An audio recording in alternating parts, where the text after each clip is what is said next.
স্বেচ্ছাচারিতার একটা নিজস্ব প্যাটার্ন আছে। তা কাউকে মানে না, কোনো কিছু পরোয়া করে না, তোয়াক্কা করে না। শুরুতে হয়তো বা বাহিরের বিষয়গুলো এরকম দেখা যায়, এক সময় সেটা ঘরের মধ্যেও চলে আসে। Bangladesh cricket board president Aminul Islam Bulbul ভাইয়ের এখন সেই দশা হয়েছে। ক্রিকেট বোর্ডে যেভাবে তিনি জাঁকিয়ে বসেছেন তা নিয়ে বাইরের অনেক আলোচনা রয়েছে, অনেক সমালোচনা রয়েছে, অনেক কথাবার্তা রয়েছে। সেগুলোকে ফু দিয়ে তিনি উড়িয়ে দেন অথবা ব্লক করে দেন। কিন্তু এখন পরিস্থিতিটা এমন জায়গায় চলে এসেছে তার স্বেচ্ছাচারিতার, যে নিজের ঘরের ভেতরে বিসিবির মধ্যেও তার সেই মূর্তিটা দেখা যাচ্ছে। যেই কারণে একটা প্রেস রিলিজ যে দিয়েছেন সবার অগোচরে, বাংলাদেশ ক্রিকেট বোর্ডের অন্যান্য ডিরেক্টরদের অগোচরে, মানে বুলবুল ভাইয়ের ওই পকেটে ঢুকে থাকা কিছু তার ওই গঙের ডিরেক্টর বাদ দিলে বাকি কেউ এটা সম্পর্কে ওয়াকিবহাল না। স্বেচ্ছাচারিতা বিসিবির মধ্যেও বুলবুল ভাই দেখাচ্ছেন, কিন্তু সেইটা দেখিয়ে কি পার পাবেন?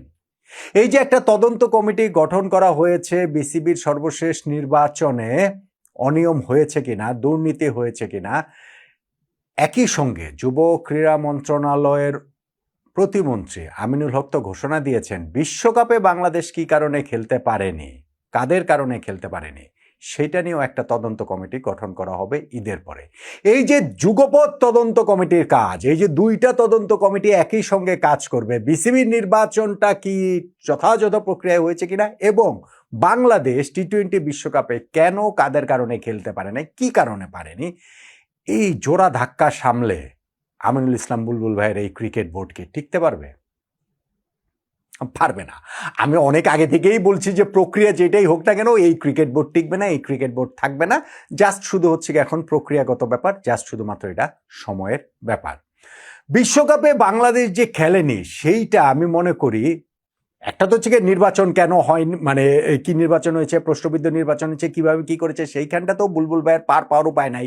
স্পেশালি যখন আপনি মাথায় রাখবেন যে 64টা জেলার জায়গা থেকে যে বিসিবির কাউন্সিলর চলে এসেছিল, সেই কাউন্সিলর লিস্টটা যে বুলবুল ভাই নিজে চিঠি দিয়ে পরিবর্তন করেছেন, ওই এখতিয়ার বুলবুল ভাইয়ের নাই, ওইটা তিনি করতে পারেন না, এবং ওই জায়গাটাতেই বুলবুল ভাই ধরা খেয়ে যাবেন।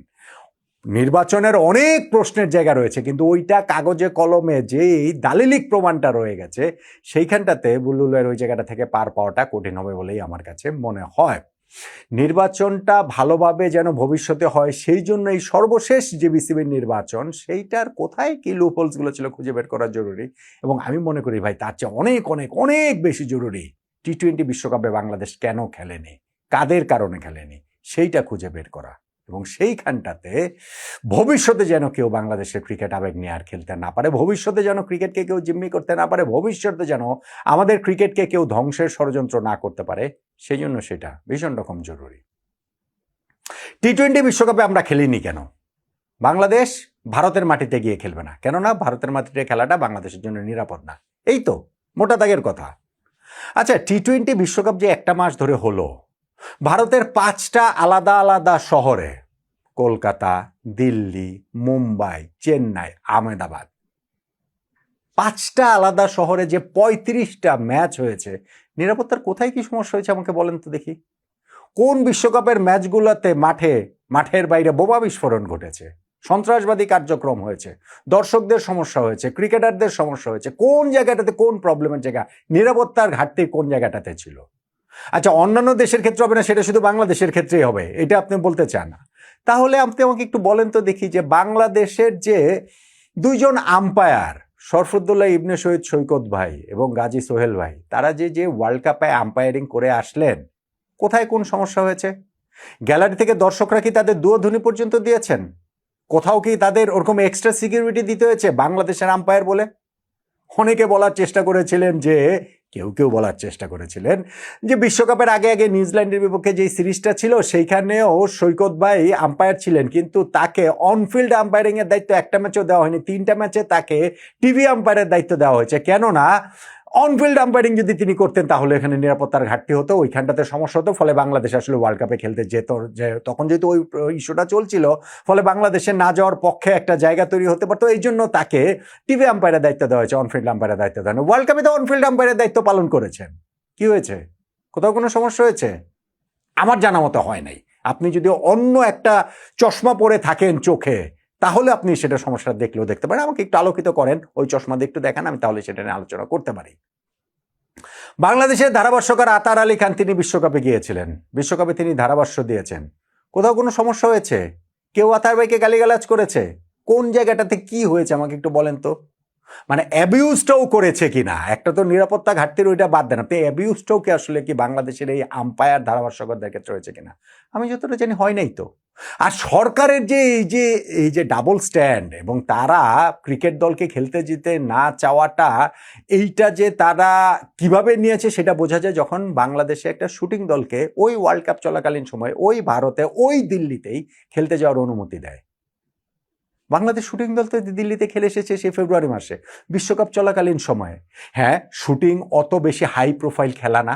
হ্যাঁ, যে শুটার গিয়েছেন, কোচ গিয়েছেন, তারা তত বেশি হাই প্রোফাইল না। হ্যাঁ, সেটা ইনডোর গেম, সবই ঠিক আছে। কিন্তু একই সঙ্গে ওয়ার্ল্ড কাপ ক্রিকেটে যেই সিকিউরিটি থাকবে, যেই সিকিউরিটি ব্যবস্থা, সেই সিকিউরিটি ব্যবস্থা তো আর শুটিং শুটার দলের ক্ষেত্রে সেইখানটাতেও থাকবে না। এশিয়ান রাইফেল অ্যান্ড পিস্তল চ্যাম্পিয়নশিপে নিশ্চয়ই ক্রিকেট ওয়ার্ল্ড কাপের মতো সিকিউরিটি ব্যবস্থা নাই। তাহলে ওই শুটিং দলকে যদি খেলতে যাওয়ার অনুমতি বাংলাদেশ সরকার দিতে পারে, দ্যাট ভেরি গভর্নমেন্ট, ওই সরকারই যদি দিতে পারে, তাহলে সেই সরকার কি কারণে আমাদের ক্রিকেট দলকে নিরাপত্তার কারণে বিশ্বকাপ খেলতে যেতে দিতে পারবে না? এবং সেটা তো এখন সত্য যে ওই বিশ্বকাপের নিরাপত্তা নিয়ে কোনো সমস্যা হয় নাই, বিশ্বকাপ তো শেষ হয়ে গিয়েছে। বাংলাদেশ থাকলেই সমস্যা হতো। এই যে সন্দেহের জায়গাটার, এটার আসলে উৎসটা কোথায়, কারা এই সন্দেহের জায়গাটা তৈরি করেছেন, এটা খুঁজে বের করে দেখা খুব জরুরি। যেই তদন্ত কমিটি গঠন করবে তাদের সেটা খুঁজে বের করে দেখাটা ভীষণ রকমের জরুরি। আমিনুল ইসলাম বুলবুলরা কাদের আজ্ঞাবহ হয়ে সেই জিনিসটা মেনে নিয়েছেন নত শিরে, যে না ঠিক আছে আমাদের বিশ্বকাপ খেলতে না যাওয়াটাই ভালো, খুঁজে বের করে দেখতে হবে। অবশ্যই সেটা খুঁজে বের করে দেখতে হবে এবং সবচেয়ে বেশি করে এই জায়গাটাতে কাঠগড়ায় দাঁড় করাতে হবে, জবাবদিহিতার আওতায় আনতে হবে বাংলাদেশের অন্তর্বর্তীকালীন সরকারের, তৎকালীন সেই সরকারটার যুব ক্রীড়া মন্ত্রণালয়ের উপদেষ্টা ডক্টর আসিফ নজরুলকে, যিনি ওই যে একটা থিওরি ছেড়ে দিয়েছিলেন যে বাজারে বাংলাদেশের ওইখানে খেলতে যাওয়ার ভারতে কোনো উপায় নেই, কেননা আইসিসির সিকিউরিটি টিম বিসিবিকে জানিয়েছে কি কি এখানটাতে আমাদের প্রবলেম হবে, এবং সেখানটাতে তিনি স্পেসিফিক্যালি বলেছেন যে মুস্তাফিজ, মানে তার ইন্টারপ্রিটেশন, মুস্তাফিজুর রহমানকে বাংলাদেশ ন্যাশনাল টিম থেকে বাদ দিতে হবে। কেন তিনি বলছেন যে তারা যদি ভেবে থাকে মুস্তাফিজকে বাদ দিয়ে আমরা বিশ্বকাপ দল গঠন করবো, এটা আসলে হতেই পারে না। তার ইন্টারপ্রিটেশন হচ্ছে গিয়ে আমাদের জাতীয় নির্বাচন ছিল 12ই ফেব্রুয়ারি, সেটাকে পিছিয়ে দিতে হবে। তারা যদি ভেবে থাকেন যে জাতীয় নির্বাচন পিছিয়ে দিব তাদের কথা অনুযায়ী, সেটা হবে না। এবং তার ইন্টারপ্রিটেশন ছিল যে আমাদের দর্শকরা বাংলাদেশের জার্সি পরে সেখানে করতে পারবে না, তাহলে তাদের নিরাপত্তার শঙ্কার জায়গাটা তৈরি হবে। সেই চিঠির জায়গাটা তো বলেছিলেন যে চিঠিটা তারপরে মিডিয়ার কাছে দিয়ে দেওয়া হবে, বিসিবির সঙ্গে আইসিসির কি কমিউনিকেশন হয়েছে, চিঠিটা কি দিয়েছিল? সেটা কিন্তু দেয়নি। তারা বরং কিছু কিছু মিডিয়াতে নিজেরাই ওই চিঠিটা লিক করে দিয়েছে যেন অফিসিয়াল কোনো প্রশ্নের মুখে তাদের পড়তে না হয়। কিন্তু সেইটা ছিল একেবারেই একটা আনঅফিসিয়াল আলোচনা, ইনফর্মাল একটা আলোচনা বিসিবির সঙ্গে আইসিসির, সেই বিসিবির সিকিউরিটি টিমের সঙ্গে আইসিসির সিকিউরিটি টিমের।